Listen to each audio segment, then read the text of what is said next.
আমাদের বিশ্বাসকেই আমরা ক্রিয়েট করেছি পৃথিবীর সব থেকে সুস্বাদু পিনাট বাটার কাপ, আর সেটা এইভাবে হলো। সত্যি বলতে রিসিস এই ক্যাটাগরিতে বহু বছর ধরে রাজত্ব করছে, আর অনেকেই ভাবে যে রিসিস হলো পৃথিবীর একমাত্র পিনাট বাটার কাপ। কিন্তু যখন ফেস্টিভ্যালস এটা নিয়ে কাজ করতে শুরু করলো, আমি শুধু সংখ্যা বাড়াতে চাইনি, আমি সম্পূর্ণ আলাদা কিছু করতে চাইলাম।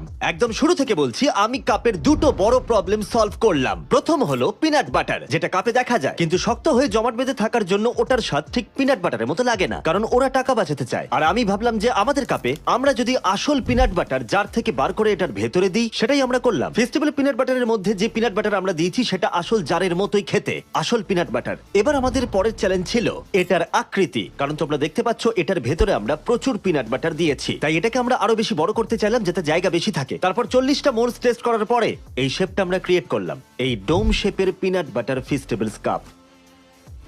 যেমনটা তোমরা দেখছো এর ভেতরে অনেকটা পিনাট বাটার রয়েছে। এটা হাই কোয়ালিটি ফেস্টিভ্যাল চকলেট।